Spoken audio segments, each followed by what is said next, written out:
అస్మద్గురుభ్యో నమః. భగవద్బంధులారా, అందరికీ కూడా దీపావళి శుభాకాంక్షలు.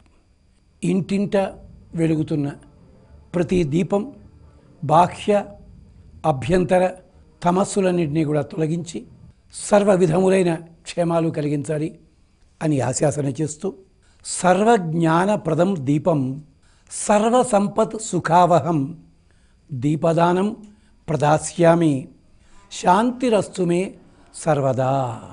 ఈ శ్లోకాన్ని పఠిస్తూ దీపాన్ని వెలిగించండి.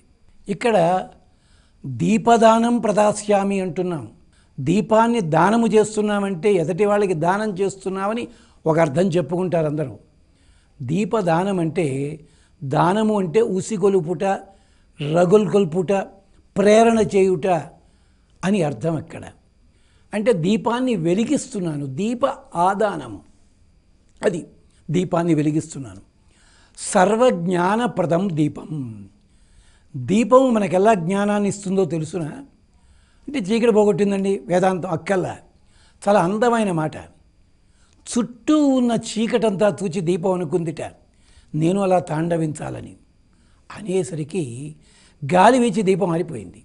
అప్పుడు తెలిసింది జ్ఞానం. చీకటిలా తాండవించి లోకానికి మసిపోయడం కన్నా ప్రమిదలో కట్టుబడి పసిడి వెలుగులు అందించడం మిన్న. ఇది కట్టుబాటులో ఉండు, 10 మందికి ఆదర్శంగా.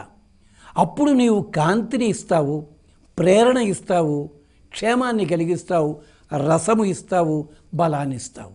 అది సర్వజ్ఞానప్రదం దీపం. అంచేతనే అమ్మవారికి దీప్త అని పేరు. సర్వజ్ఞానప్రదం దీపం సర్వసంపత్ సుఖావహం. అన్ని సంపదల సుఖములను ఇచ్చున్నది. ఏమంటారు? బాధగా ఉందని చెప్పడానికి ఇంట్లో దీపం పెట్టట్లేదండి అంటారు. అంటే ఏమిటి? సుఖాలు లేదని అర్థం అన్నమాట. సర్వసంపత్ సుఖావహం, అద్భుతమైన సుఖములన్నీ కూడా అందించేది దీపమే. దీపం వెలుగుతోంది అంటే రసేన తేజస అవసే అంటుంది వేదం. దగ్గర ఉన్నావు, కాంతినిచ్చింది, వేడి ఇచ్చింది, బలం ఇచ్చింది. దూరంగా ఉన్నావు, ధైర్యం ఇచ్చింది. అక్కడెవరో మనుషులు ఉన్నారని. ఎక్కడో తలపికి వచ్చింది, వెలుగుతున్న దీపకళిక చూడగానే మనసు పులకిస్తుంది. ఇది జరిగేది. అంచేత సర్వసంపత్ సుఖావహం దీపదానం ప్రదాస్యామి. దీపాన్ని ఆదానం చేస్తున్నాను నేను, దీపాన్ని వెలిగిస్తున్నాను. దీపదానం ప్రదాస్యామి శాంతిరస్తు మే సర్వదా. దీపం అంటే అగ్ని.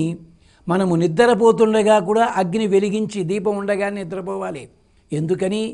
ఆ అగ్ని మన రాక్షసులందరినీ తొలగిస్తాడు. వయం సుమంతి క్షీమయి త్వంసు జాగృహి అంటుంది వేదం. మేము నిద్రపోతున్నాం, నువ్వు మెళకువగా ఉండు.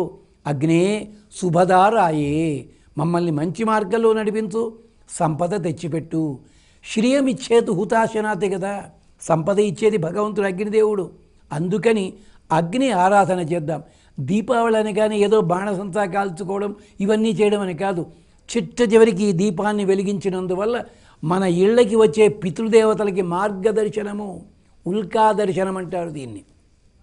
అలాగా దీపాన్ని వెలిగించండి. ఈ భావన మీ మనస్సులో ఉంచుకుని దీపాన్ని వెలిగించండి. ఒకటి, దీపావళి కనుక దీపాన్ని వెలిగిస్తున్నారు. రెండవది, పితృదేవతల అనుగ్రహం పొందడం కోసం. మూడవది, మనకి సంపదలు కలగడానికి.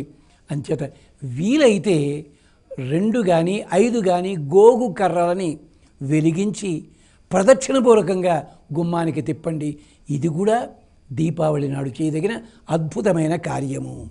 సర్వజ్ఞానప్రదం దీపం సర్వసంపత్ సుఖావహం దీపదానం ప్రదాస్యామి శాంతిరస్తు మే సర్వదా. దీపాన్ని వెలిగించి ఆరాధన చేస్తూ ఏదైనా తీపి పదార్థాన్ని నివేదన చెయ్యండి, ఫలితాన్ని పొందండి. ఇది దీపావళి యొక్క ప్రత్యేకమైన మంత్రము. ఇది ఉత్తప్పుడు కూడా ఆరాధన చేసుకోవచ్చు. దీపం చెప్పేది ఒక్కటే మాట, ప్రమిద అనేది సమాజము కట్టుబాటు. నెయ్యి అన్నది, నూనె అన్నది మనలో ఉండే ప్రేమ భావన, ఆర్ద్రత. ఆ దీపం అన్నది మన జీవనము. ప్రమిదలో కట్టుబడి ఉన్నంత వరకే దీపమంతా సమాజానికి ఆదర్శము. ప్రమిద దాటి వెలిగితే చుట్టూ చీకటి, దీపము ఆరిపోతుంది. అందుకని ఇది దీపం మనకిచ్చే చక్కటి జ్ఞానము. సర్వజ్ఞానప్రదం దీపం సర్వసంపత్సుభావం దీపదానం ప్రదాస్యామి. శాంతిరస్తు మే సర్వదా. స్వస్తి. శుభాకాంక్షలు. మరొకసారి స్వస్తి.